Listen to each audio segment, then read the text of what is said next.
courses, and last but not least, a wide range of exams, one of which is the Czech language certificate exam.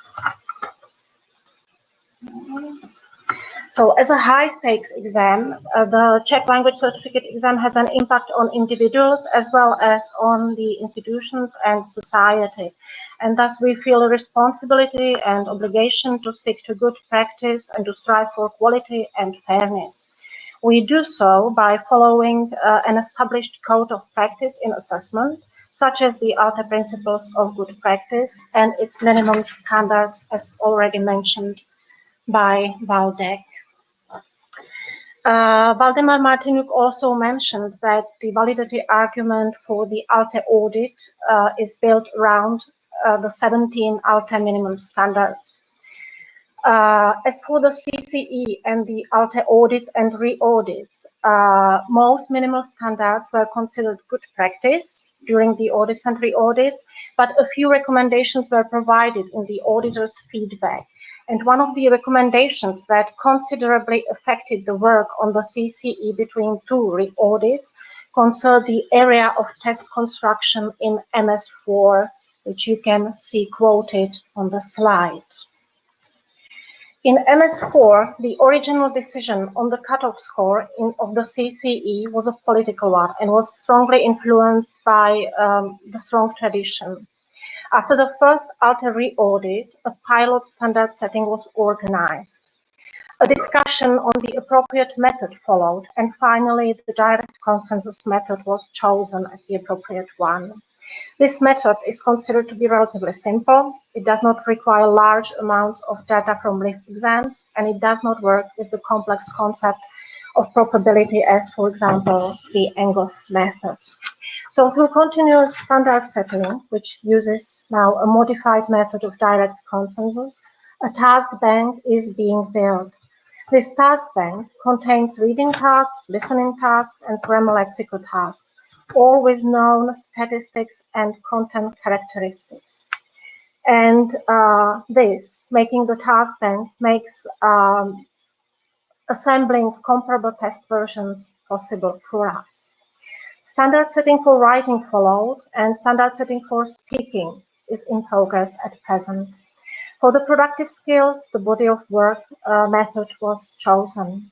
So in conclusion, rebuilding the validity argument in MS4 has set us on a way, at the end of which we first revised the exam and re-established the link to the CEFR. Second, found a way to cope with the fixed cutoff score, and third, found a method which allows assembling comparable test versions in reading, listening, grammar lexical tests, despite limited amounts of data, because you can imagine that Czech ranks among less widely taught languages. All the steps mentioned in the previous slide led also to improving further processes related to test development and construction. So, for example, item writer training has changed, as well as the way of assessing the quality of the tasks and their relation to the CEFR levels. Additionally, a new system of providing feedback to item writers was established. Now we are able to use data from the continuous process of standard setting. What we feel was of great importance is the way the members of the team and of the institute as a whole, how they perceive validation, its individual aspects, and how they understand the role and the importance of validation. And there has also been a substantial increase in assessment literacy, not only within the testing team, but consequently within the whole institution. So by subscribing to Alte principles of good practice, I would say that the Institute of Language and Preparatory Studies brings these principles not only to the CCE, to the exam that was audited, but to other exams and other courses it provides. It also aims to bring these principles to the expert public and to Czech society. Thanks to following the exam qualities set out in the Alte Principles of Good Practice, the Institute of Language and Preparatory Studies has become a language testing and assessment authority within the Czech Republic, and as a result, an important partner for other universities and for some ministries. So that was just a brief overview, and please, if you have questions, then we can discuss it then separately. Thank you.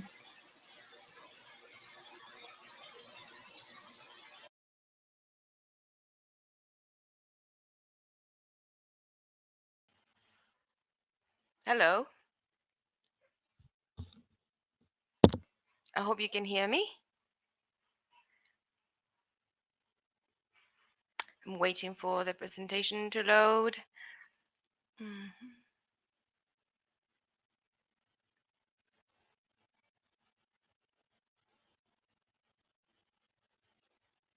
Okay. Thank you for the invitation. I am here to share the views of the board members of the Latin American Association for Language Testing and Assessment on the principles of good practice and their potential to be used in the Latin American context. My name is Salome Villa, and I am the current president. Um, we see potential for this document to be a reference for good practices in Latin America, and not only for test developers and users, but also for other language assessment practitioners as well, who relate to language assessment in their daily work. Our comments and suggestions come from this perspective and from outside the European community. In this brief talk, I will refer to what we value from the document, the space for improvement that we see, and our suggestions. We think that the strengths of these documents are, first of all, that it is well structured and complete. It is a useful resource to guide testing practice for those involved in the field. It provides the history of Alte, which is very helpful to understand its value and the purpose. It also provides information on the expansion of Alte to individual members. Another strength we see is the author setting the scene on ethical considerations by including ILTA and ALTE codes of ethics. We also value ALTE's involvement in the language assessment for migration and integration for the perspective of ethics and standards. Another two strengths of the document are that it is strongly suggests or encourages data collection and research by ALTA member organizations, and that it also makes reference to different stakeholder groups. All in all, we think that the principles are useful in the Latin American context for informing policymakers, informing international exam users, and even for instruction at Latin American universities, so students can have a wider picture of the complexity of language testing. One difficulty that we see for our particular context is the fact that the principles are mapped to the CFR. This might mean that they do not adhere to several Latin American contexts, such as Brazil, that does not use the CFR for the national curriculum. It also means that leaves aside other languages, like indigenous ones, which are important in Latin America. For the space for improvement, first, the document, it is stated in the document that the principles are accessible, as Nick said, to a wide audience with varying degrees of professional expertise. The document does provide theoretical background so stakeholders who are not familiar with language testing principles can understand them. However, we feel that the wording and the technical language may be too complex or difficult to follow for other stakeholder groups different from language testers, such as policymakers, for example. Um, the document also presents an interesting discussion on impact and washback. Here, however, the document states that data should be collected on the kinds of resources and materials that are used to prepare candidates for the tests. We do understand that washback can be seen in test preparation materials. However, we think that this section could be misinterpreted as implying that course materials can prepare someone to pass a proficiency test, which runs against the concept of proficiency. So we advise revision of the wording of this section. Finally, in section 2 describes good practices in relation to different principles. This is a very interesting and complete section. With the exception of validity, we believe that clearer recommendations are necessary as included in the section, in the other sections, the one for reliability, practicality, and impact, especially because validity is a difficult concept to grasp.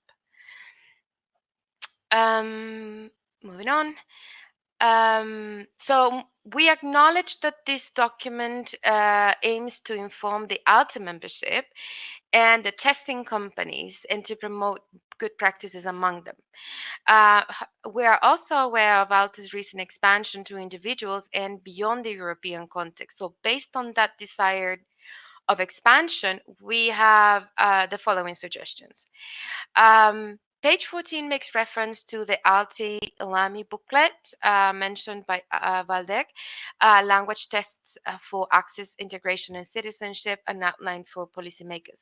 This is a very interesting document of great value and could be used to inform policymakers outside Europe as well. Even when testing and migration are not current issues in Latin America for language testing, they could become so in short term as globalization and economic mobility are increasing in countries such as Chile and Brazil, or were before the pandemic. Um, However, the document is only available in English, Finnish, and Italian, and it would be beneficial as well to offer translations to Spanish and Portuguese, both being the most spoken languages in Latin America and also members of ALTE. In Latin America, language test development, unfortunately, is rarely local. International exams are still the ones that are mostly used throughout our region. In that regard, we do see the value of the principles of informing policymakers and exam users. However, the core of our language assessment practices in our region is the classroom, and we see potential to extending this document or complementing it to reach the language teaching profession. The document states that the principles have been designed to be accessible to wide audiences. However, the pitch that does not seem very practical and realistic for regular classroom teachers. We see a gap in relation to classroom assessment as it mainly deals with standardized testing, and we consider this to a certain extent excluding. Therefore, expanding or complementing the principles with a focus on classroom-based assessment could be beneficial for fulfilling the principles' purpose of developing language assessment literacy declared there. We see the importance and value of this effort, and we believe the document has the potential to help develop LAL, provided it reaches other stakeholder groups that go beyond the language testing organizations, such as classroom teachers. Thank you very much.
Hi, everybody. I can see actually Peter Lentz has just arrived. So Olivia, our stage manager, I hope you can find him now and bring him on for his contribution. Yeah, brilliant, thanks.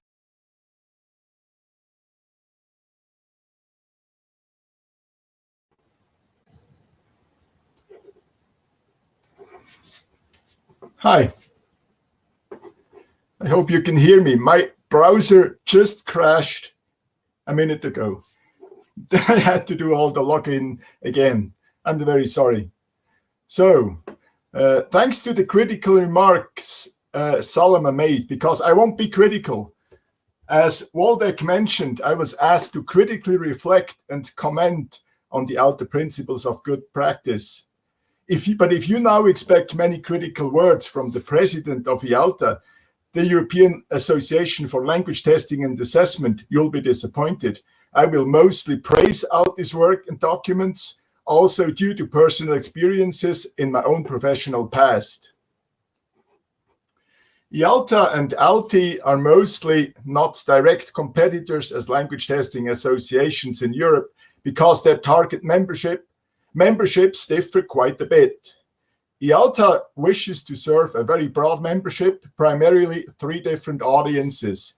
Those involved through research and practice in the training of teachers in testing and assessment, those involved in classroom testing and assessment, and those involved in the development of tests in national or institutional testing units or institutions. Alte does not entirely exclude any of these audiences from the benefits of its work, but at its core, Alte is an association of institutional members who wish to offer quality examinations. Naturally, Alte strives to serve their purposes in the first place. In the past, Alte membership was more exclusive than today. Nowadays, the entry ticket can be attained by way of an examination that has been awarded the Q mark, the Alte quality seal, through a successfully completed audit. I consider the opening of Alte to more exam providers than previously a clearly positive development. As you know, the Q mark is an element of the Alte quality management system. I think there is a lot to like about the Alte QMS. For me, the main point is that Alte does not limit its activities to simply setting and monitoring standards. Instead, they foster professional learning and empowerment by providing support and learning opportunities in various forms to institutions and individuals wishing to attain the standards with their examinations. The method to base the Q-Mark audit on a self-assessment process carried out by the test providers themselves is no doubt a factor that promotes professional empowerment. This even more so as this self-assessment has the shape of a validity argument for a concrete examination and its declared purpose. And this validity argument is based on the 17 very relevant Alte minimum standards relating to 1, test construction, 2, administration and logistics, 3, marking and grading, 4, test analysis, and 5, the communication with stakeholders. The purpose of the Alte validity argument is to demonstrate overall test usefulness while taking into account and verifying a number of highly relevant aspects of examination quality that reflect pretty much the state of the art in validation. When exam providers auditors have to work through quality checklists to produce a validity argument for their examination, we can expect a lasting impact on quality through learning and therefore intellectual empowerment. Only a few years ago, I had the opportunity to observe in the context of language testing for immigration purposes in Switzerland what the requirements to meet the slightly adapted Alte standards in combination with offers of support can do to the professional learning of previously little qualified exam providers, as well as to the quality of their language tests, especially relating to the maintenance of good quality over time. This takes me to the next point. Alte was not itself involved in the recognition process in Switzerland I've just talked about, but the group of testers in charge of the exam recognitions used the standards that Alte had made available to the public as a core element for their work. I truly appreciate Alte's services to the public by making useful tools like the standards available.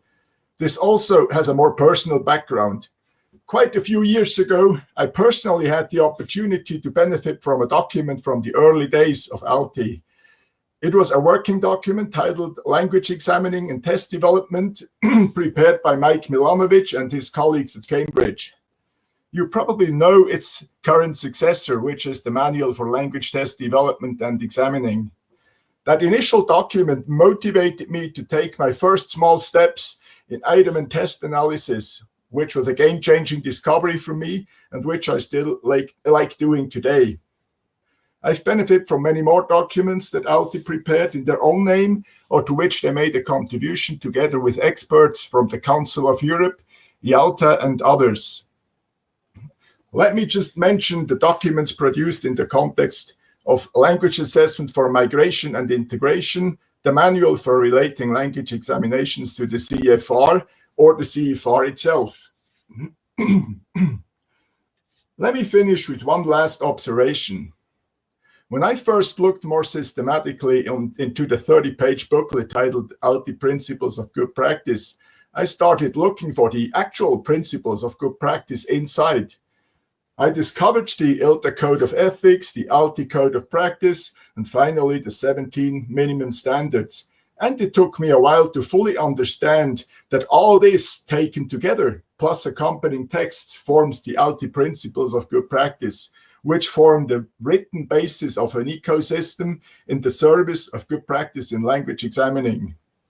To me, the Alte Principles of Good Practice appear somewhat as a conglomerate, but not even this is a reproach, because this conglomerate, consisting of carefully chosen bits and pieces from different times and sources, illustrates very nicely the dynamic it takes to keep up with new insights and new needs arising in different areas when quality examination services in changing contexts are the goal. Thank you for listening.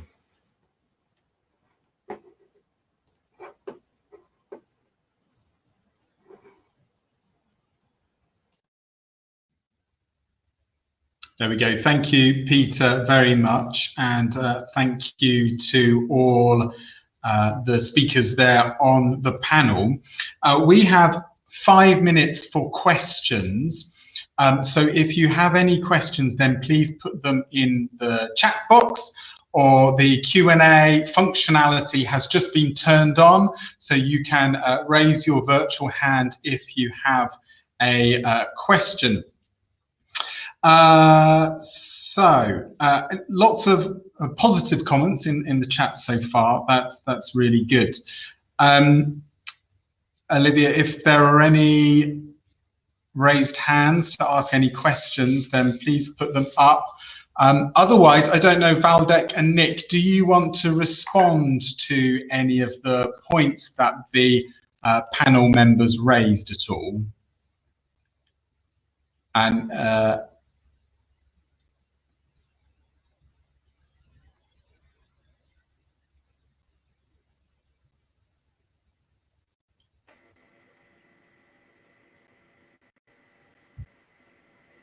okay, I give the floor to our Secretary General to begin with. Can you hear me? Yeah. yes. It looks like I've just got a photo up there, so I was a bit concerned I wasn't connected. I just wanted to say how much I appreciated the comments from the various participants to give a kind of 360 view, if you like, on what we've been presenting. And it was great, particularly, to hear the views from outside of Europe, particularly from Salome. And it really does make the point that was actually at the core of Alte when it started. It's the bringing together of the diversity of views which exist when you start to consider the testing of other languages other than just the main large languages. And I'm particularly interested in her comment about the assessment of indigenous languages and how the more marginalized, or more, the even more minority, if you like, or less widely taught languages can be supported by the apparatus that Alte is providing. And I'm really interested to go away and reflect on some of the suggestions for improvement with the expansion of Alte's work beyond Europe, and potential influence, if not anything else, and what we can do about the questions that she raised. So action points for version 3.1, Valdek. Yeah. Yes, exactly. Thank you, Nick. I share your thoughts, and thanks to the contributors, because I think this is the way we wanted it to be, to hear views from inside the membership and outside the membership. And we have heard very interesting contributions, interesting criticism, interesting suggestions, interesting insights from Alte, our partner association. And I think this is we take these remarks home and continue our working. Thank you very much to our members, to Katarzyna and Dina, for offering views how it works for them in an academic context for Dina, and in a wider context for Katarzyna. I think these were very good examples of how these principles of good practice may work in different contexts. So once again, thank you very much. Thank you, moderator. It's for you to close the session. Thank you very much. There's just a couple of questions that have come in. How are the documents and how the principles of good practice viewed in Africa, Asia, and the Middle East? Do these regions have developed counterparts to Alte? Is that a question you can answer, Nick? I know you have some experience in Asia. Yes, well, there is the Asian Association of Language Assessment, and I think we have representatives of that association actually taking part in the this event this week. So perhaps we can connect people up who've got an interest in that. Obviously, we've got Salome from Latin America. I'm not sure about sub-Saharan Africa, to be frank, and that is, I think, generally speaking for us, an area of, I mean, for the world of language testing, which needs to be connected more. And I would be interested in finding ways we can connect up more with a body of communities or communities of practice from that area. Obviously, with the Middle East, many of us will be going to LTRC virtually in Tunisia. So, and I know we have people, attending or taking notice of us from that region as well. So let's put out the feelers to see how we can build the wider interactions. Perfect. Thank you very much. There's a question about Goethe and Telk. I can answer that one. Yes, their tests have gone through Alte audit, and they are sponsors of this platform, so they have booths here today, so do go and speak to them. Right, it's time to stop now. We have a 20-minute break, and we'll see you back here at 4:30 Central European Time. That's 3:30 here where I am in the UK for the LAMI workshop, which will be really, really interesting. So do join us in 20 minutes time. Have a little break from the screen, go and have some coffee or some tea, or do stay within the platform and visit our sponsors, visit the exhibition area. So see you in 20 minutes time. Thanks very much. Thank you.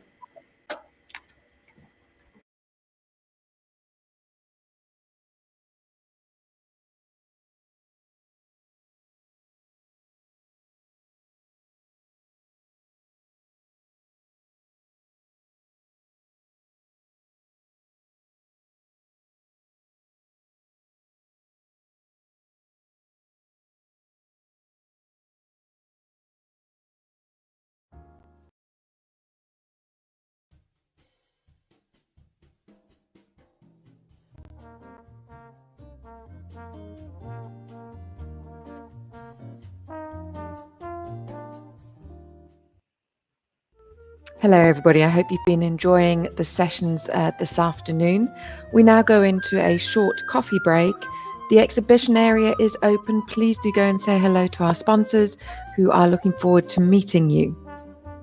Our next session will be the LAMI workshop, which will begin on the main stage at 16:30. So 4:30 in the main stage for the start of the LAMI workshop. For those of you who had been attending the session this morning with Amy Devine and Tom Booth, what's the point of assessment? Please note that we are going to be repeating this session tomorrow at 14:35. So just to repeat that, tomorrow, Thursday at 14:35, Amy and Tom will be repeating their session, What's the Point of Assessment? We will make a note about that on the website or on an email. In the meantime, we're having a short coffee break. Please do feel free to make use of the relaxation area and explore the exhibition hall. Thank you.